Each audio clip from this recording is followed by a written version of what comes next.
Dan saya ketika memimpin Jakarta itu lebih banyak bertanya daripada instruksi. Kenapa itu? Lebih banyak nanya daripada instruksi. Tadi misalnya Monas tuh, kan rumputnya nggak boleh diinjak. Ya. Kan saya bisa kasih instruksi, cabut itu tulisan. Cabut tulisannya, biarkan anak-anak main di rumput. Ya. Saya bisa lakukan itu. Betul. Yang saya lakukan tidak begitu. Saya panggil kepala dinas, saya tanya, kenapa tidak boleh main di rumput? Dia mikir, kenapa ya? Ya dari dulu begini Pak. Enggak, saya pengen tahu kenapa.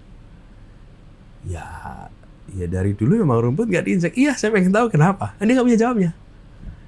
Karena ini harusnya buat tempat bermain, oh iya betul. Jadi ketika dia mengerjakan dia tahu sebabnya. Ya.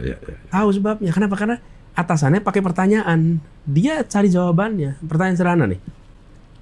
Misalnya, ini ketika kita ngomong soal pelarangan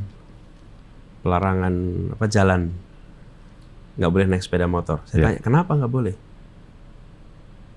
Ya dulu instruksinya begitu. Iya, saya tanya kenapa? Pertanyaan, siapa dapat apa dengan kebijakan itu? Baru mikir, siapa yang dirugikan, siapa yang diuntungkan? Iya Pak, oke. Jadi ketika dia mengubah, dia tahu argumennya. Jadi pertanyaan itu membuat orang harus berpikir menyusun kebijakan supaya nanti ke bawah jadi begitu. Supaya ketika bawahannya tanya, dia nggak cuma bilang, oh ya ini perintah Pak Gubernur. Enggak, saya udah mikir juga, saya bisa jawab tuh anak buah saya. Ketika ditanyain publik, media tanya, dia bisa jelasin juga. Kenapa? Dia tahu argumennya. Iya. Itu membuat pengambil keputusan merasa memiliki. Karena saya ikut memikirkan jawabannya. Jadi ketika kebijakan itu bentuknya, jadi makin tinggi tanggung jawab, makin luas tanggung jawab, jangan lakukan micromanagement. Hal teknis juga jangan. Tapi lakukanlah micro question. Micro question. Jangan micromanagement. Kalau micromanagement itu gini. Oke. Saya datang, saya bilang ini diganti. Semua pasti kerjakan. Pak Gubernur kok perintah, pasti dikerjakan. Tapi ketika micro question, kenapa ini begini? Contoh nih. Contoh. Ini lucu nih. Jembatan penyeberangan di Jalan Sudirman itu. Jembatannya itu pakai atap, Mas. Jembatan penyeberangannya. Jadi saya tanya, kenapa jembatannya pakai atap? Terus dia bilang, ya supaya kalau hujan nggak kehujanan. Supaya kalau panas juga nggak kepanasan. Nanti pas turun ada atapnya lagi? Enggak. Jadi buat apa? Kalau hujan juga nggak ada yang nyebrang. Iya. Dari tempat terbuka ke tempat terbuka pakai atap. Kenapa sih? Coba bayangkan, tidak ada pemandangan sky view terbaik kecuali di Jalan Sudirman. Betul. Jadi ketika JPO itu dipotong atapnya, mendadak kita punya pemandangan yang luar biasa. Lihat langit, lihat gedung pencakar langit. Itu tuh hilang karena ketutup. Begitu tutupnya nggak ada, mendadak menjadi spot semua orang pengen datang, pengen menikmati Jakarta dari ketinggian. Yang siapa saja bisa menikmati. Oke.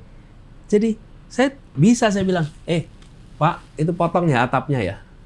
Itu namanya micro management. Saya bukan micro question. Ini kenapa dikerjakan? Nah, proses begitu turun Mas, kemudian ke bawah juga akan begitu.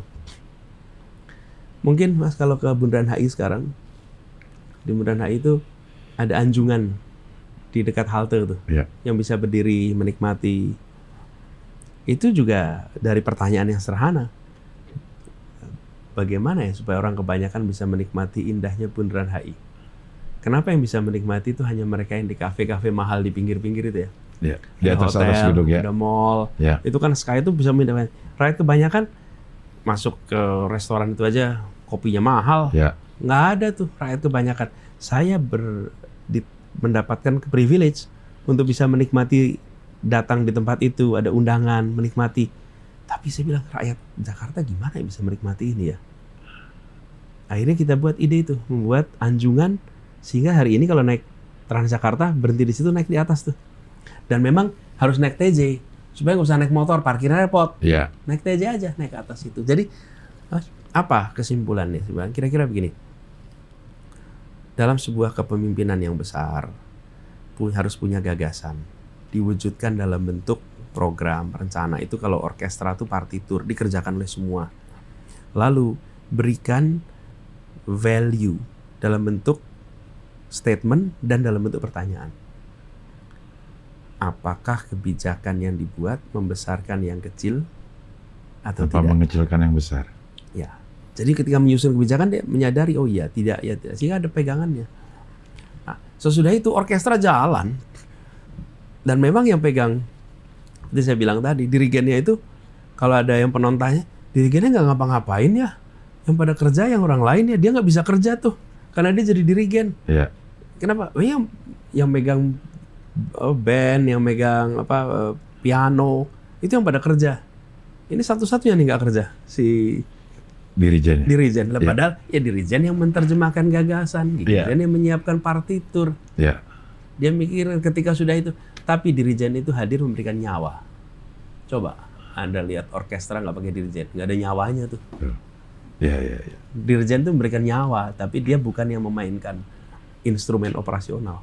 Iya.